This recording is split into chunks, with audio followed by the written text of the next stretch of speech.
Hello, is that Terry? Speaking. G'day, mate. My name's Neil Waters. How you going, Neil? Good. Your nephew Mark gave me your number and said you might want to have a chat about some sightings you had. Yep. How did you get hold of this bloke? he contacted me via Facebook, actually. All right, yeah. For the record, mate, is it okay if I record this and use it as a bit of an interview thing on our YouTube channel? Is that face to face or not? No, it's just you and me on the phone having a chat, and I record the audio, and I can leave your name out. I can leave whatever you want out. Yep, that's all right. That's all right. Yep. Awesome.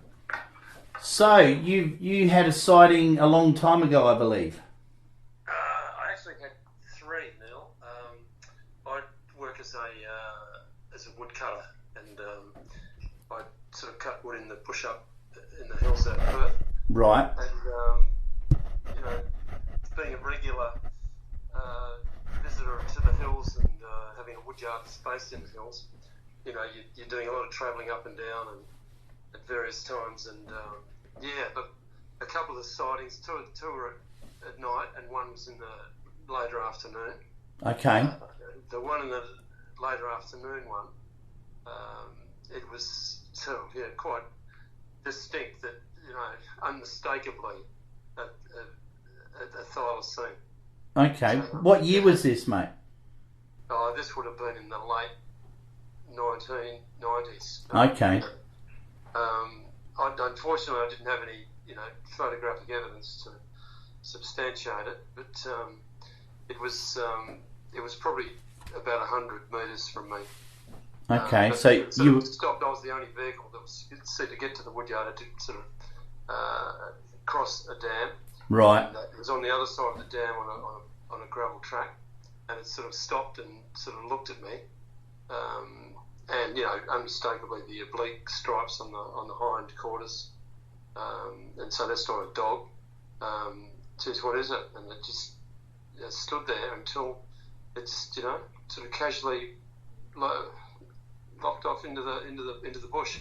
And the other two sightings were at night, coming back from another hills location with I saw something crossing the road, and it was sort of bigger than a dog, but it took its time because it was a fairly steep slope to get up, but it negotiated that all right.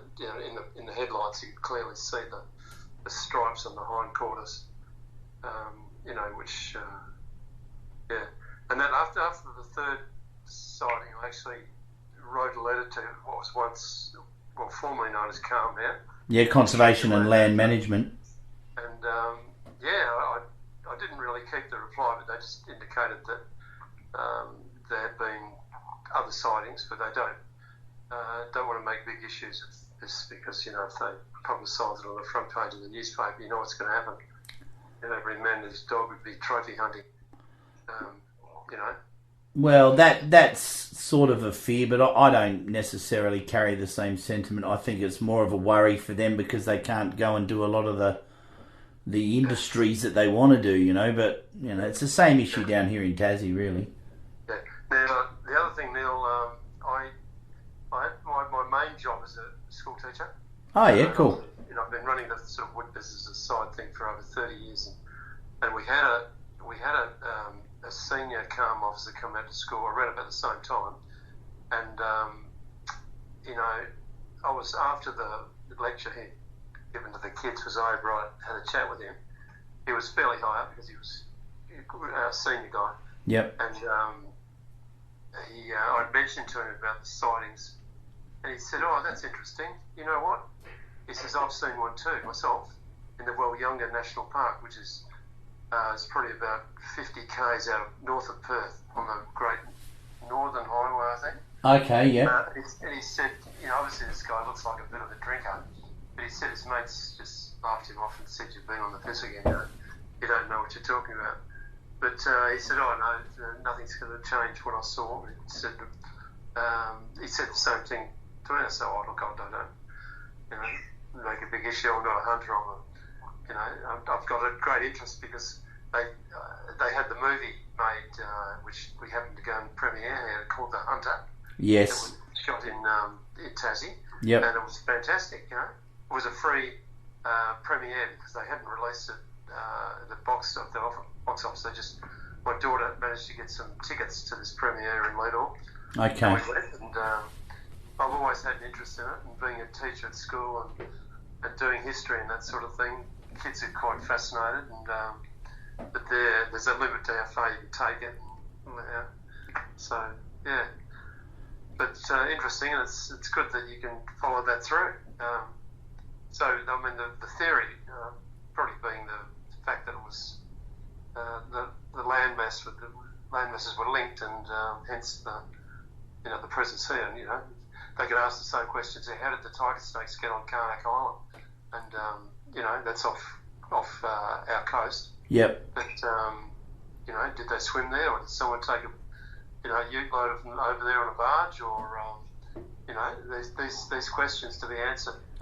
Yeah, well, I think the easiest way to explain it is that they've never been extinct on the mainland. They've always been there. Yeah. And that makes perfectly good sense when you consider the distance between Perth and Hobart. Oh, yeah. And the fact that we get sightings in every mainland state sort of further adds a bit more weight to that theory, I guess. We've had 3 sightings in Victoria this year so far. Last one being last Monday night. Yeah. So less than a week ago, basically. Normally South Australia gets quite a few sightings every year. Yeah. And since the Vice documentary came out featuring me and another fella in Tasmania on the 22nd of December, I've had well over 40 sightings reported to me, probably closer to 60, I reckon. Yeah. And it's just going crazy. It's amazing the amount of information that's out there when you start scratching away. Oh, good. Is there any other reports from Perth? Oh, yeah, heaps. Quite a few. Maninjup. There's always sightings around Bustleton, Maninjup, Nannup, of course, the Nannup tiger. Yeah. And up in the Kimberley as well. We had a guy come forward from the 70s who was in a band that was supporting Norman Gunston's show in the late 70s, somewhere up in the northern part of WA, and the band had to travel by road while all the stars flew back. Anyway, the driver rolled the car, and they were stuck in second gear in a 3-speed auto for a long part of the journey back to Perth. So they were driving quite slow. Well, the whole band saw this thing. They got out and they carefully followed it into this bush clearing kind of thing near a creek, I think. And they all saw it. Now, the guy had a camera and he'd used all the film at the show. But yeah, he gave us a really detailed report. It was just fantastic, and that was from the late 70s. So, to say that it's been extinct for 2,000 years on the mainland is just, it's just a bunch of ostriches, really. Except that it's not until someone comes up with hard research and documented evidence that the ideal thing, of course, is having a mobile phone with you and having the ironic thing about this was the fact I think it would have been a few days before Christmas, because I had a load of jarrah logs coming up from my wood contractor, and I'd taken an esky, some beers up there because it was a stinking hot day. Yeah. And he was due up there at 2 or 3 o'clock and to get these logs unloaded, and surprisingly, the beer that I chose to put in the esky on ice was Cascade. and so I thought, you're really talking shit now. That's what they'd say. Yeah. Besides being a beautiful beer, mate, it was ironical that it was there in the esky when I saw it, because of the picture on the front of the Cascade label. It's just absolutely fantastic. Yeah. Those 2 tigers on there. It's great. Yeah. Irony. So what was the name of this documentary you did? Living the Thylacine Dream. Right. Oh, hang on. No, that's the one on Vice. No, sorry, that's ours. We did one ourselves that we launched in Nannup, of all places, in 2017. That's called Living the Thylacine Dream. That's on our YouTube channel, actually, on YouTube. Yeah. I'm from the Thylacine Awareness Group of Australia. Yeah. Any chance you can send me a link to that so I can I can catch up? Yeah, I could send you that. But the one that's on Vice, I think they've called it Australia's Tiger King or something very commercial. Not my idea, but in Vice, what's that? Sorry, excuse my ignorance. Vice is a YouTube channel. SBS is the main forum for Vice. They usually produce a lot of their stuff, and it goes on SBS. But they have their own YouTube channel, Vice Australia, and it's in the top. You know, it's doing really well. Since the 22nd of December, it's had nearly 2 million views. So it's doing quite well, and that's been a catalyst for a lot of information coming through. Yeah, Heaps. That's good. Well, Heaps. I'll follow that up. I'm sure my son will put me onto it. Yeah, if you just go to Thylacine Awareness Group of Australia on YouTube, you'll find our documentary on there. We've got about, 80 videos on there, but it's there. It's had about 80,000 views now. It's slowly taken off, but yeah, it's a good production. It's pretty good. I tried to cover as much of the mainland as I could, so we actually came over to Perth and we went to Nannup and we did a meet and greet at the Nannup pub, and we did one in Victoria and Tasmania and South Australia and stuff, so we got around a bit. That's good. Yeah, trying to cover the whole story because it's a nationwide story, and science walks along with blinkers on, and all they can talk about is cloning it. It's ridiculous. That's right. So, all right. No, that sounds good, mate. I hope I've been some assistance to you with my sightings. Yeah, absolutely. The one you saw in the daytime, just before you go, what colour was it? It's sort of a beigey brown. Okay, like a fawn colour. Yeah, fawn colour. Yeah, not a dark colour. The contrasting oblique stripes were obviously the brownie. Yeah, they stood right out. Yeah, in contrast to the beige, but it looked sort of an inquisitive and like a very shy sort of a thing. It wasn't didn't want to be sort of out in the open for too long. Yep. It's sort of And if you had to compare it to a breed of dog, what size was it roughly? Probably not a huge dog. It wasn't, but basically bigger than say a kelpie or to get my attention. Sure, big enough for you to notice it. That's for sure. I see quite a lot of foxes up there, but they're usually in the early morning. But a lot bigger than a fox. It's in no way near, because its tail wasn't had quite a slender tail. Yeah. You've seen plenty of foxes. You know what you're talking about, obviously. Oh, that's right. The tail's sort of as bushy as the body up here. Yep.